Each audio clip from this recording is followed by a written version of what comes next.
El acetilsalicilato de lisina es un fármaco que pertenece a varias familias, siendo estas los AINES, los antipiréticos y los antiagregantes plaquetarios. Este medicamento es conocido como un profármaco, es decir, un antecesor del fármaco en sí que administramos al paciente. En este caso, el acetilsalicilato de lisina es el profármaco del ácido acetilsalicílico, comúnmente conocido como la aspirina, y se comercializa bajo el nombre de Injesprin. Aquí podemos observar la estructura y conformación química del acetilsalicilato de lisina, donde podemos observar el grupo carboxilo correspondiente a la molécula del ácido acetilsalicílico.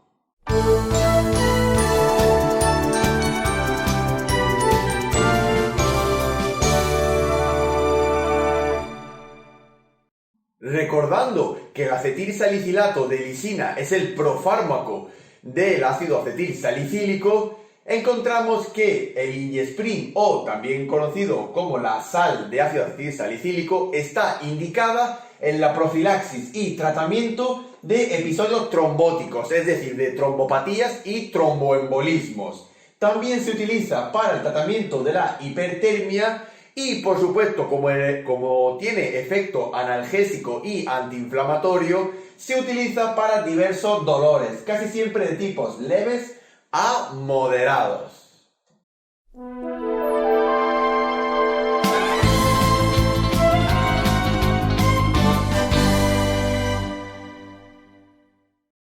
El acetilsalicilato de lisina está totalmente contraindicado en la propia alergia al ácido acetilsalicílico y sus derivados, ya que es una sal soluble del propio ácido acetilsalicílico, en episodios de asma y insuficiencia cardíaca, en coagulopatías, ya que el Injesprin es un antiagregante plaquetario, también está contraindicado en las úlceras y presencia de úlceras de tipo gastrointestinales, y también está contraindicado en la insuficiencia hepática y renal. Es decir, el acetilsalicilato de lisina, el Injesprin, está contraindicado en casi las mismas situaciones que el ácido acetilsalicílico. Así como también deberemos de tener en cuenta ciertas precauciones, como por ejemplo en la administración del acetilsalicilato de lisina a pacientes en tratamiento con metotrexato.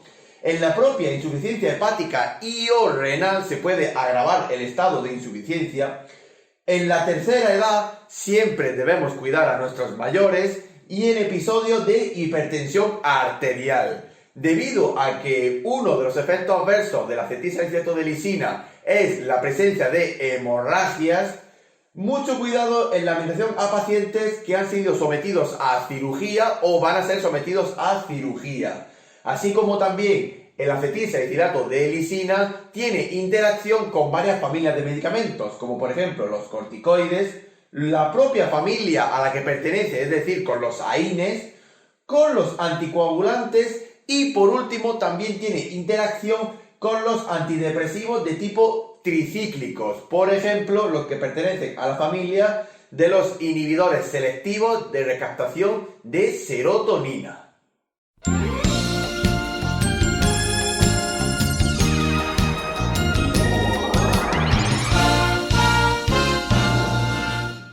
El mecanismo de acción del acetilsalicilato de lisina es el mismo que tiene el propio ácido acetilsalicílico, es decir, la inhibición de las enzimas ciclooxigenasas, tanto de tipo 1 como de tipo 2.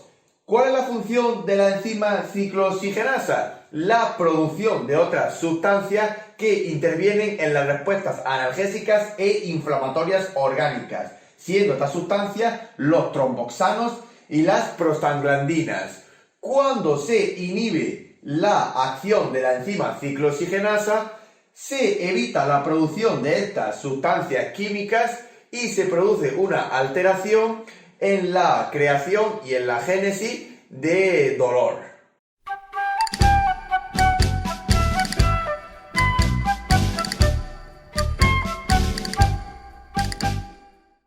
La vía de administración más usual del acetilsalicilato de lisina suele ser la vía parenteral, tanto de tipo intravenosa periférica como por vía venosa central, así como también en administración de tipo intramuscular.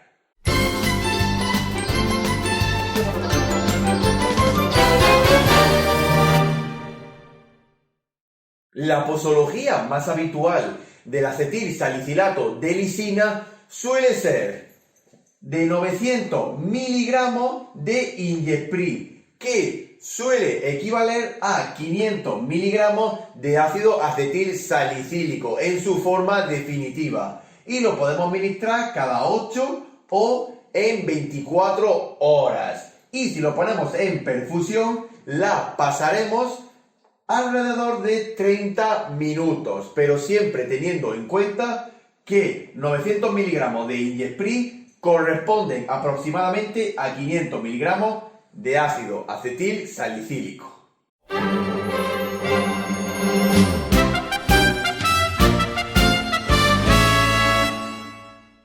En estudios actuales y evidencia científica no se ha demostrado que haya una cierta compatibilidad e incompatibilidad del acetilsalicilato de lisina con el resto de la farmacología. No hay evidencia suficiente. Así que a poder ser, siempre administraremos el acetilsalicilato de lisina en solitario y sin ninguna terapia ENI con otros medicamentos.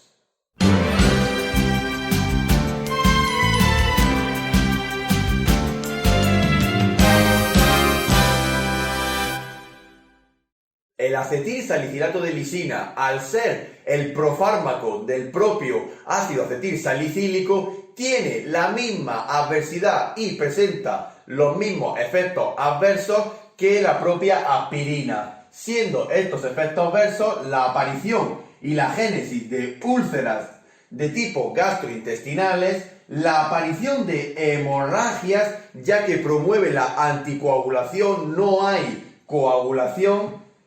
Puede producir también dispepsia, así como náuseas y vómitos y dolor abdominal. Puede producir también estadios de disnea y reacciones dermatológicas, como por ejemplo urticaria y erupciones cutáneas, y otras formas patológicas, como por ejemplo la aparición de angioedema y la propia alergia al acetilsalicilato de lisina, al ácido acetilsalicílico. Y por último, decir que el acetilsalicilato de lisina, el Injesprin, está en el embarazo contraindicado en el primer trimestre, mientras que en el segundo y en el tercero tiene categoría C. Lo podemos administrar, pero siempre valorando un beneficio-riesgo de administración tanto a la gestante como en la lactancia, aunque se recomienda la evitación de el Injesprin en la propia lactancia.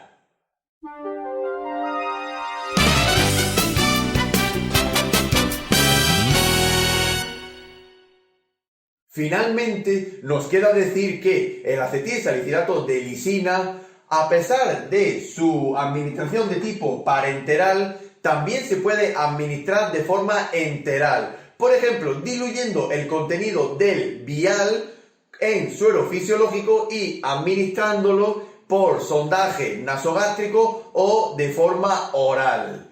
Y también decir que en procesos de dialización o de diálisis no hay evidencia científica de que el acetilsalicilato de lisina se elimine por las técnicas continuas de reemplazo renal actuales, por lo cual se recomienda evitar la administración de acetilsalicilato de lisina a pacientes que requieren dialización en cualquiera de sus formas.